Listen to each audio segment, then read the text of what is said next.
Hello friends, स्वागत है आपका फिर से एक नए वीडियो पर। देखो आज के फ्रेंड्स इस वीडियो में हम क्या देखेंगे, प्रायिकता से 13.2 प्रश्नावली चल रही थी हमारी। तो कौन कौन से क्वेश्चन है, क्वेश्चन नंबर 12, 13 एंड 14 इस वीडियो में हम कंटिन्यू करेंगे। तो देखो करते हैं हम हमारा वीडियो स्टार्ट। तो आइए फ्रेंड्स, वीडियो आपको अच्छे से समझ में आ रहे होंगे। अगर आपने पिछले वीडियो सारे देखे हैं तो वीडियो में मजा आ रहा होगा। जैसे फर्स्ट वीडियो में मैंने बताया कि प्रायिकता को पढ़ते पढ़ते आपको एक दिन एक दिन प्रायिकता से प्यार जरूर हो जाना है। तो एक दिन ये जरूर होगा, आपको लास्ट तक जरूर देखना है। अभी तक आधा तो हो चुका ही होगा। तो देखो करते हैं हम कंटिन्यू वीडियो को। अब क्वेश्चन नंबर 12 को स्टार्ट करते हैं। इसका उत्तर है ना यहाँ से। तो देखो क्या कह रहा है कि एक पासे को 3 बार उछाला जाता है तो कम से कम एक बार विषम संख्या प्राप्त होने की प्रायिकता में निकालनी है।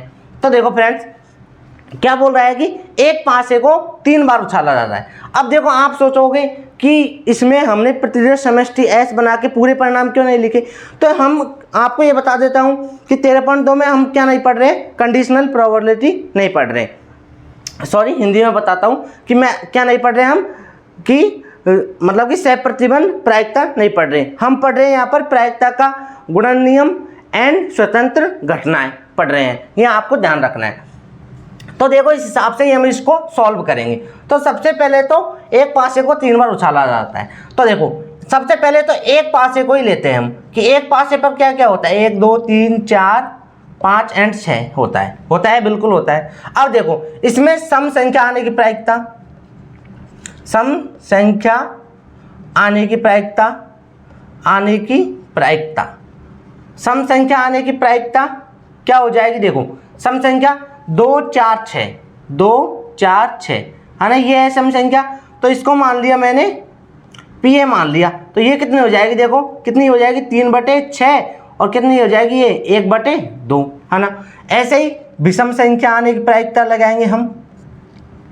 विषम संख्या आने की प्रायिकता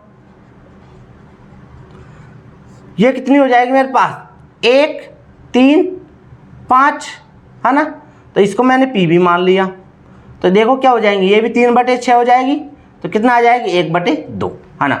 सम संख्या आने की प्रायिकता, विषम संख्या आने की प्रायिकता। अब देखो एक पासे को 3 बार उछाला जा रहा है। तो फ्रेंड्स यहाँ पर आपको देखो प्रतिशत समष्टि S किस तरह से बनेगा 3 पासों का। तो मैंने बताया कि देखो हम एक सिक्के को 2 बार उछाले, एक सिक्के को 3 बार उछाले, तो इस हिसाब से इसमें प्रतिशत समष्टि बनेगी। तो देखो मैं बढ़ रहा हूँ कि सम संख्या आने को क्या बोल रहा हूँ कि सम संख्या आने को मैं S बोल रहा हूँ, सम संख्या। और विषम संख्या आने को मैं क्या बोलूँगा, B बोलूँगा है ना। सम संख्या आने को मैंने क्या बोला, S बोला, और विषम संख्या आने को B बोला। तो देखो एक पासे को 3 बार उछाल रहे हैं तो 2 की पावर 3 कितने 8 परिणाम होंगे। 8 का आधा किया 4, तो 4 बार सम लिखा S S S, 4 बार विषम विषम विषम विषम, 2 बार फिर 4 का आधा 2 सम सम विषम विषम सम सम विषम विषम, फिर 2 का आधा 1 सम विषम सम विषम सम विषम सम विषम। ये हो गई। तो ये प्रायिकता हो गई आपकी। अब देखो ये मतलब कि हमारे टोटल परिणाम हो गए 8। कब, जब हम संपूर्ण प्रायिकता से इसको सॉल्व करेंगे और उसी से ये सॉल्व होगा है ना। ये आपको क्वेश्चन आप जब प्रैक्टिस करोगे ना तो आपको खुद से मालूम हो जाएगा कि ये किस प्रश्नावली का सवाल है। अब कंडीशनल प्रोबेबिलिटी की तो देखो एक ही बात होती है, मतलब कि सह प्रायिकता हिंदी में, कि उसमें एक घटना हमें दे रखी होती है और दूसरी घटना हमें ज्ञात करनी होती है। अब इसमें तो हमें कोई सी भी घटना नहीं दे रखी, डायरेक्ट पूछा है इस वजह से। तो अब हम क्या निकालेंगे, प्रायिकता ऑफ कि कम से कम एक बार विषम, कम से कम एक बार विषम संख्या आना। ये प्रायिकता क्या निकालनी है हमें, कम से कम एक विषम संख्या आना, एक बार विषम संख्या आना। अब देखो मैंने बताया ज्यादा से ज्यादा और कम से कम है ना। अब देखो ये क्या बन रहा है कि कम से कम एक बार तो विषम संख्या आनी चाहिए, एक बार। तो देखो इसमें ये विषम संख्या आ रही है एक बार, तो एक ये हो गई, और एक बार इसमें विषम संख्या आ रही है, इसमें भी विषम संख्या आ रही है। अब इसमें भी एक बार तो आ रही है, 2 बार भी आ रही है, तो हमें कम से कम एक बार तो लेनी है, अधिक से अधिक जितनी है उसमें लेनी है। तो ये कंसेप्ट तो मैं पहले भी बता चुका हूँ। देखो इसमें भी एक बार आ रही है, इसमें भी एक बार आ रही है, इसमें 2 बार आ रही है, इसको भी लेना है, इसमें भी आ रही है। तो बस ओनली ये छोड़ना है और बाकी सारे लेने हैं। तो देखो सम सम विषम ये लेना है, और सम विषम सम एंड सम विषम विषम, ये भी लेना है, विषम सम सम, है ना, और विषम सम विषम, और विषम विषम सम एंड विषम विषम विषम। 7 हो गए क्या? 1 2 3 4 5 6 7, हाँ ये हो गए। अब देखो ये हो गई, बस सिंपल सी बात ये है। अब इन सबको हम निकाल लेंगे। देखो सम संख्या आने की प्रोबेबिलिटी कितनी थी मेरे पास? 1/2, है ना। ऐसे ही सम संख्या फिर से आने की प्रोबेबिलिटी 1/2, एंड विषम संख्या आने की प्रोबेबिलिटी क्या है? 1/2, है ना। तो देखो 1/2 1/2 1/2, है ना। इस तरह से ये कितनी बार हो जाएंगे? देखो इसमें भी क्या हो रहा है, इसमें भी अब प्लस हो जाएंगे ये सब, है ना। इसमें भी सम संख्या 1/2, विषम संख्या 1/2, सम संख्या 1/2। तो इस तरह से ये 7 बार हो जाएंगे, 1/2 1/2, है ना। 3 बार तो हो गए, प्लस 4 बार 1/2, कितने बार हो गए? 1 2 3 4, आगे करेंगे हम 5 बार, एंड प्लस 1/2 1/2 1/2 1/2 1/2 एंड 1/2, 7 बार। तो 7 बार हो गए। अब इनका सबका देखो 1/8 प्लस 1/8 प्लस 1/8 प्लस 1/8, ये कितने? 7 बार करना है हमें, क्योंकि देखो 1/8 ही होगा ये, तो 7 बार है तो 7 बार कर देंगे। 3 और 2 5, 5 और 1 6, और प्लस 1 8। अब इन सबको ऐड करेंगे तो क्या आ जाएगा? 7/8 क्या आ जाएगा आपका? यहाँ से क्या आ जाएगा? 7/8 फाइनली आंसर निकल के आ जाएगा। तो आइए फ्रेंड्स, ये क्वेश्चन आपको अच्छे से समझ में आया होगा। बिल्कुल इजी क्वेश्चन था, कुछ ऐसा नहीं था, बस हल्का सा समझने के क्वेश्चन था। अब देखो क्वेश्चन नंबर 13। तो क्वेश्चन नंबर 13 एक अच्छा क्वेश्चन है। देखो आगे क्वेश्चन नंबर 13 को देखते हैं। तो इससे पहले मैं मार्कर में इंक डाल लेता हूँ। तो देखो फ्रेंड्स, क्वेश्चन नंबर 13 में क्या हो रहा है? तो देखो 2 गेंद एक बॉक्स से प्रतिस्थापन सहित निकाली जाती है। अब देखो आपको बुक में मिलेगा ये बिना प्रतिस्थापन के, एक्चुअल में वो मिस्टेक है, फिर आपको आंसर मैच नहीं होंगे। तो आप सही कर लीजिए। ये क्या है? 2 गेंद एक बॉक्स में प्रतिस्थापन सहित। अब मैंने बताया बिना प्रतिस्थापन का मतलब क्या होता है कि ये कोई बॉक्स है, इसके अंदर से हम बॉल निकाल रहे हैं, तो हम उस एक बॉल को निकाल लिया तो उस बॉल को हम वापसी नहीं रख रहे बिना प्रतिस्थापन का। और प्रतिस्थापन सहित का मतलब है कि जो ये बॉल निकाली है, ये तब तक हम इस बॉल को इसके अंदर नहीं रख देंगे तो तब तक दूसरी गेंद को हम नहीं निकालेंगे। और बिना प्रतिस्थापन का मतलब ये है कि ये गेंद बाहर रहेगी और हम अगली बॉल निकाल सकते हैं। ओके, समझ में आया होगा, है ना। तो आगे देखो क्या कर रहे हैं, एक बॉक्स में। अब देखो उत्तर में क्या है, ये हमारे पास एक बॉक्स है, इसके अंदर देखो ब्लैक बॉल कितनी है? 10 है, एंड रेड बॉल कितनी है? 8 है। तो टोटल कितनी हो जानी है? 18 बॉल हो जानी है ना, है ना।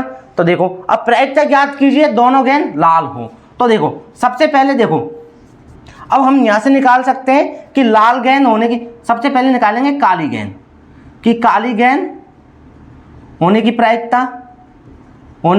प्रायिकता, उसको क्या मान लिया मैंने? P, ब्लैक है ना तो PB।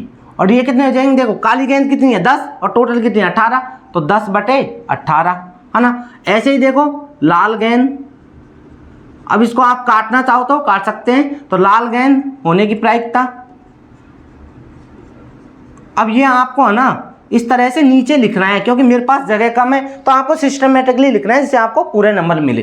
तो लाल गेंद की P, रेड बॉल, प्रायिकता ऑफ रेड बॉल कितनी है मेरे पास? 8, और टोटल बॉल कितनी है? 18, तो 8/18। यहाँ तक क्लियर बिल्कुल हुआ होगा अनायो फ्रेंड्स।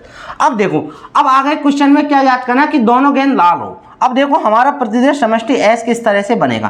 देखो या तो दोनों बॉल क्या निकाल सकते हैं? ब्लैक ब्लैक हो सकती है, या फिर एक बॉल ब्लैक एक बॉल रेड, एक बॉल रेड एक बॉल ब्लैक, या फिर दोनों बॉल रेड रेड हो सकती हैं। तो हमारा फर्स्ट क्वेश्चन कह रहा है कि दोनों गेंद लाल हो, तो प्रायिकता ऑफ दोनों गेंद लाल होना, दोनों गेंद लाल होना। देखो दोनों गेंदों को हम लाल रखेंगे तो प्राय ये क्या हो जाएंगी? रेड रेड, सिंपल सी बात ये है। तो देखो अब रेड बॉल की प्रायिकता कितनी है? लाल बॉल की प्रायिकता 8/18। अब देखो अब हमें, अब यहाँ पर गलती कर देते हैं स्टूडेंट। देखो क्या होता है कि 8/18। अब आप क्या कर दोगे, जैसे हम पिछले करते हैं कि 7/17 कर दोगे आप, लेकिन ऐसा नहीं करना है क्योंकि क्वेश्चन में बोला है कि प्रतिस्थापन सहित। अब जो हमने एक बॉल निकाली रेड, तो उसको हम वापसी रख रहे हैं, फिर दोबारा से हम रेड बॉल निकाल रहे हैं, तो वापसी रख दी तो उसके अंदर फिर से ही 8 बॉल हो गई और टोटल बॉल भी कितनी हो गई 18। तो फिर से ही यहाँ पर क्या आ जाएगी 8/18 ही आ जाएगी। अगर बोलता हूँ बिना प्रतिस्थापन के तो हम 7/17 कर सकते थे। तो 8/18, तो काटा इसको, तो ये 2 चक्कू 8, 2 नाम 18, 2 चक्कू 8, 2 नाम 18, तो यहाँ से आ जाएगा 16/9 इसका करेक्ट आंसर आ जाएगा। तो आइए फ्रेंड्स ये समझ में आया होगा। अब देखो दूसरा क्वेश्चन क्या है, प्रायिकता ऑफ प्रथम काली गेंद, प्रथम काली एवं दूसरी लाल गेंद होना, ये है ना, प्रथम काली एंड दूसरी लाल गेंद होना। तो देखो क्या है, देखो प्रथम गेंद काली, इसने बोला स्पष्ट प्रथम गेंद काली, तो प्रथम गेंद काली ये रही, और दूसरी गेंद क्या है लाल, तो BR है ना, ये हो जाएगी। तो देखो अब आगे इसको सॉल्व करेंगे, तो ब्लैक गेंद की प्रायिकता क्या है 10/18 है, और रेड बॉल की प्रायिकता कितनी है मेरे पास 8/18 है ना। अब देखो फ्रेंड्स क्या होता है कि अगर बिना प्रतिस्थापन के होता तो यहाँ पर क्या आता 7/17 आता हो। ये आपको याद रख लिया, क्वेश्चन में बस इतना सा चेंज होता है और उससे आप गलत हो जाता है क्वेश्चन, तो ये आपको ये ध्यान रखना है। तो देखो 2 चक्कू 8, 2 नाम 18, और क्या होगा इधर 2 पंजो 10 और 2 नाम 18, तो इधर क्या आएगा फाइनली आंसर 20/81 इसका करेक्ट आंसर हो जाएगा, है ना। अब आगे देखो, आगे तीसरा क्या है मेरे पास, तीसरा क्या है कि प्रायिकता ऑफ एक काली है ना एवं एक काली तथा दूसरी लाल गेंद होना, है ना, ये निकालना है। तो देखो फ्रेंड्स क्या हो, अब देखो यहाँ आपको समझने की थोड़ा सा माइंडसेट आपको यूज करना है। देखो एक काली, तो इसका मतलब कि एक बॉल तो काली है तथा दूसरी लाल। अब आप सोचोगे कि एक काली और दूसरी लाल, ऐसे सोच लोगे, तो ये तो अभी निकाला हमने, तो इसका मतलब ये कह रहा है कि एक बॉल तो काली है ये और दूसरी बॉल लाल हो सकती है, या तो लाल फर्स्ट में हम लाल निकाल ले और दूसरी काली हो गई, तो इसके अंदर एक तो काली हो गई। तो यहाँ पर हमारे पास एक्चुअल में ये होता है कि एक गेंद काली हो गई और दूसरी लाल हो गई, ऐसे ही इसके अंदर ये हो जाएगी दूसरी प्रायिकता भी क्या हो जाएगी, ये दोनों परिणाम है ना ये आएंगे। ऐसे ही मानो कि एक बॉल तो काली हो गई और दूसरी बॉल क्या हो गई रेड हो गई, तो इसने ये नहीं बोला कि प्रथम बॉल काली है, प्रथम बॉल काली बोलता ना तब हम इसको ले सकते थे कि प्रथम बॉल लाल होती तो हम ऐसे, लेकिन इसने बोला कि एक काली तथा दूसरी लाल गेंद, तो एक काली और दूसरी लाल गेंद, वो दूसरी फर्स्ट भी हो सकती है और सेकंड भी हो सकती है, तो ये जरूरी नहीं है। और प्रायिकता मतलब क्या होता है संभावना, तो ये संभावना बन रही है हमारे पास जो कि हमने लिख दी। तो देखो अब क्या होगी, अब देखो ये ब्लैक बॉल की प्रायिकता कितनी है मेरे पास 10/18 है ना, इनटू रेड बॉल की प्रायिकता कितनी है 8/18 है ना, प्लस रेड बॉल की प्रायिकता 8/18 इनटू ब्लैक बॉल की प्रायिकता 10/18। तो देखो ये अभी सॉल्व किया था हमने, ये देखो ये सेम टू सेम सॉल्व किया था, ये कितना आया था 10/18 8/18 20/81 आया था, है ना, और ये भी 20/81 आया था, तो दोनों सेम आएंगे, तो फाइनली आंसर क्या आ जाएगा 40/81 इसका फाइनल आंसर करेक्ट आंसर हो जाएगा। तो आइए फ्रेंड्स ये 13वां क्वेश्चन भी आपको अच्छे से समझ में आया होगा। अब चलते हैं हम अगले क्वेश्चन की ओर। देखो ज़्यादा वीडियो बड़ा हो रहा है आई थिंक, लेकिन देखो सवाल भी आपको समझ में आने चाहिए तो वीडियो का मतलब भी निकलेगा कोई, है ना, कोई दिक्कत नहीं, बड़ा होने दो, समझ में आना चाहिए आपको क्वेश्चन। अब देखो ये एक अच्छा क्वेश्चन है, इंपॉर्टेंट क्वेश्चन है, इसको लगा लीजिए इंपॉर्टेंट, है ना, इंपॉर्टेंट। तो देखो इसको करते हैं स्टार्ट। देखो एक विशेष समस्या को ए तथा बी द्वारा स्वतंत्र रूप से हल करने की प्रायिकता क्रमशः 1/2 और 1/3 है, यदि दोनों स्वतंत्र रूप से समस्या का हल करने का प्रयास करते हैं। तो देखो यहाँ लिखते हैं सबसे पहले प्रायिकता ऑफ कि ए के द्वारा प्रायिकता ऑफ ए के द्वारा हल करना। इसका मतलब क्या हुआ कि समस्या ए के द्वारा, समस्या पूरा लिखते हैं, ए के द्वारा समस्या का हल करना, कितना है वो 1/2 है। अगर ए के द्वारा समस्या का हल नहीं हो रहा तो हम क्या निकालें, हमें पता है कि किस प्रायिकता ऑफ, जैसे ए होता है, ये तो हो रही है, प्रायिकता ऑफ ए नहीं, तो इनका योग क्या होता है, 1 होता है। अब मुझे एक तो मिल गया कि प्रायिकता ए के द्वारा हल करने की प्रायिकता क्या हो गई, 1/2। अगर ए उस समस्या को हल नहीं करेगा तो वो क्या हो जाएगी, यहाँ पर देखो आगे क्या करेंगे हम, प्रायिकता ऑफ ए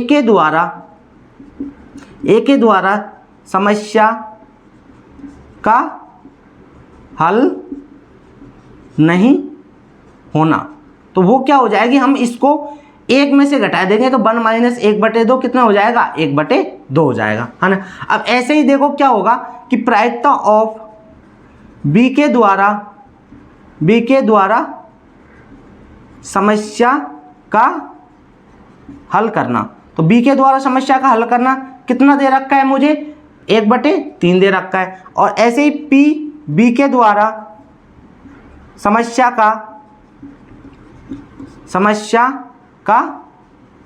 हल नहीं होना, तो बी के द्वारा समस्या कब हल नहीं होगी, जब इसको हम 1 में से घटा देंगे तो 1 - 1/3, तो यहाँ से कितना आ जाएगा, 2/3 आ जाएगा। तो आइए फ्रेंड्स, यहाँ तक तो आपको क्वेश्चन समझ में आया होगा कि हमें दे रखा है कि ए के द्वारा समस्या कितनी हल हो रही है, 1/2 इसकी प्रायिकता, और बी के द्वारा समस्या हल हो रही है उसकी प्रायिकता 1/3। अब हमें इसका हल नहीं हो रहा है वो तो निकाल सकते हैं, क्योंकि हमें पता है कि प्रायिकता, कोई भी प्रायिकता हो रही है और प्लस प्रायिकता नहीं हो रही का योग कितना होता है, 1 होता है।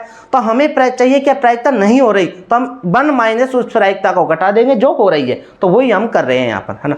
यहाँ तक आया होगा समझ में। अब देखो, अब आगे क्या पूछा है कि दोनों जो ए है और बी है दोनों स्वतंत्र रूप से समस्या का हल करने का प्रयास कर रहे हैं। तो पहले हमें ज्ञात करना है कि समस्या हल हो जाती है।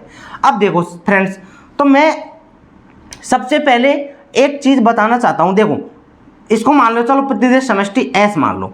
अब देखो समस्या का हल का मतलब कि इसको सॉल्व किया, है ना इंग्लिश में। तो देखो समस्या का हल या तो दोनों ने किया, ए ने भी किया और बी ने भी किया, एस फॉर सॉल्व, दोनों ने किया या फिर बी ने किया, है ना, ए ने भी किया बी ने भी किया। अब ये भी तो हो सकता है कि समस्या का हल सॉल्व इसको ए ने किया और बी ने इसको, सॉरी, समस्या का हल ए ने तो किया और बी ने नहीं किया, नहीं को मतलब नॉट, बी ने नहीं किया, है ना। ये भी तो हो सकता है कि समस्या का हल ए पे तो नहीं हुआ और बी पे सॉल्व हो गया, ये भी तो हो सकता है ना। और चौथा परिणाम क्या होगा कि न तो ए पर हल हुआ नॉट और न ही बी पर हल हुआ, ये भी तो हो सकता है। क्योंकि देखो आगे हमें जो पूछा है ना वो यहीं से निकल के आएगा। तो देखो क्या निकल के आया कि पहला तो क्या है कि समस्या हल हो जाती है, तो हम लिखेंगे प्रायिकता ऑफ समस्या का हल हो जाना, समस्या का हल हो जाना। अब समस्या कब हल हो जाएगी कि दोनों में से कोई भी एक समस्या का सॉल्व कर दे। जैसे 2 स्टूडेंट है तो उनमें से कोई भी एक समस्या का सॉल्व कर दे तो वो समस्या सॉल्व हो जाएगी। तो देखो यहाँ पर ये दोनों कर रहे हैं तो ये भी आ जाएगा इसके अंदर कि या तो दोनों कर दे, ए भी कर दे या फिर बी भी कर दे, या फिर क्या होगा कि समस्या का हल ए पर हो गया और बी पर नहीं हुआ, या फिर क्या होगा कि समस्या का हल ए पर नहीं हुआ और बी पर तो हो गया, ए पर तो नहीं हुआ और बी पर हो गया, है ना। ये आ जाएंगे इसके अंदर। और इसके ये तो लेना ही नहीं है क्योंकि दोनों पर ही हल नहीं हुआ, तो इसके अंदर ये समस्या का हल हो जाएगा। इन तीनों कंडीशनों में समस्या हमारी हल हो जाएगी। तो देखो प्रायिकता किस तरह से निकालेंगे हम इसको, आगे इधर मैं सॉल्व करता हूं। तो देखो समस्या ऑफ ए सॉल्व कर रहा है तो सॉल्व करने की प्रायिकता 1/2, एंड समस्या ऑफ सॉल्व हो रही है बी के द्वारा भी, तो उसका भी प्रायिकता कितनी है, बी के द्वारा 1/3, एंड प्लस अब समस्या ए के द्वारा सॉल्व हो रही है उसकी प्रायिकता 1/2, एंड बी के द्वारा नहीं हो रही तो बी के द्वारा नहीं वाली लेनी है, तो नहीं होने का मतलब 2/3, है ना, प्लस ए के द्वारा नहीं हो रही, ए के द्वारा नहीं होने की प्रायिकता 1/2, एंड बी के द्वारा समस्या सॉल्व हो रही है उसकी प्रायिकता 1/3। अब इसको सॉल्व कर देना है। देखो एलसीएम आ रहा है पूरे का 6, है ना, यहाँ से पूरे का 6 एलसीएम ले लो डायरेक्टली, है ना। तो देखो पूरे का 6 एलसीएम ले लिया तो इधर तो 1 बनेगा ऊपर, प्लस ऊपर 2 प्लस ऊपर 1, तो देखो कितना बन जाएगा ये 2 और 2 4, तो ये 4/6 और 2 दूनी 4 2 3 6, तो 2/3 इसका यहाँ से क्या आ जाएगा, करेक्ट आंसर आ जाएगा। तो आइए फ्रेंड्स देखो किस तरह से सॉल्व हुआ। इस तरह से सॉल्व आपको किसी ने भी नहीं बताया होगा जैसे मैंने बताया, ये मैं गारंटी के साथ बोल रहा हूँ आपको, है ना। अब देखो दूसरा, अब दूसरे में क्या है, तो देखो इसको मैं इधर बताता हूँ। एक्चुअल में हमारे पास जगह कम है तो हम इधर बना लेते हैं इसको, है ना, काफ़ी जगह हो जाएगी इस हिसाब से। ये देखो अब दूसरे में क्या बोल रहा है उसने, तो दूसरे में देखो क्या बोला है कि समस्या उनमें से तत्वतः कोई एक समस्या हल कर देता है, उनमें से, है ना, तत्वतः कोई एक। अब देखो P उनमें से, उसको लिख देते हैं हम, उनमें से तथ्यतः, तथ्यतः का मतलब क्या होगा कि एक के द्वारा तो होनी चाहिए समस्या, एक के द्वारा एक उसको सॉल्व कर रहा है। तथ्यतः का मतलब ये हुआ कि कोई एक समस्या, कोई एक समस्या हल कर दे, तो उनमें से तथ्यतः कोई एक समस्या हल करना, ये हो जाएगा, है ना। तो देखो क्या होगा, अब हमारे पास अनुकूल परिणाम क्या होंगे कि उनमें से कोई एक समस्या का हल कर देता है, दोनों नहीं, केवल सिर्फ उनमें। तथ्यतः का मतलब होता है कि फिक्स एक के द्वारा तो हल होनी है। तो देखो कि समस्या ए के द्वारा हल हो गई और बी के द्वारा नहीं हुई, या फिर क्या हो जाएगा कि समस्या ए के द्वारा हल नहीं हुई और बी के द्वारा सॉल्व हो गई, ये हो जाएगा, है ना। सिंपल सी बात ये हुई। तो इसको क्या करोगे, समस्या ए के द्वारा हल होना 1/2 और बी के द्वारा हल नहीं होना कितनी आ जाएगी, 2/3। ऐसे ही प्लस ए के द्वारा हल नहीं होना 1/2 और बी के द्वारा सॉल्व होना 1/3। अब इसको हम यहाँ से सॉल्व करेंगे तो वही एलसीएम तो हमारा क्या आ जाना है, 6 आ जाना है। तो 2 + 1 तो क्या आ जाएगा, 3/6 और यहाँ से काटेंगे तो 3 दूनी 6, 1/2 इसका क्या आ जाएगा, करेक्ट आंसर आ जाएगा। तो आइए फ्रेंड्स देखो कितनी मेहनत की है आपके लिए, क्वेश्चन इतने अच्छे से समझाए हैं कि किसी ने भी नहीं बताए होंगे, ये मैं आपको गारंटी के साथ बता रहा हूँ कि इस तरह से तरीके से आपको पूरे यूट्यूब पे नहीं मिलेंगे। तो आपको इतना ज़रूर करना है कि वीडियो को लाइक करना है एंड चैनल को सब्सक्राइब कर ले और अपने दोस्तों को ज़रूर शेयर कर लो, जिसकी भी इसको ज़रूरत है उसको ज़रूर शेयर कर लेना। आज के वीडियो में इतना ही, मिलते हैं अगले वीडियो में ऐसे ही 2 से 3 क्वेश्चनों के साथ में। तब तक के लिए देखते रहे DC मैथ क्लासेस चैनल पर प्रायिकता। थैंक यू, जय हिंद, वंदे मातरम।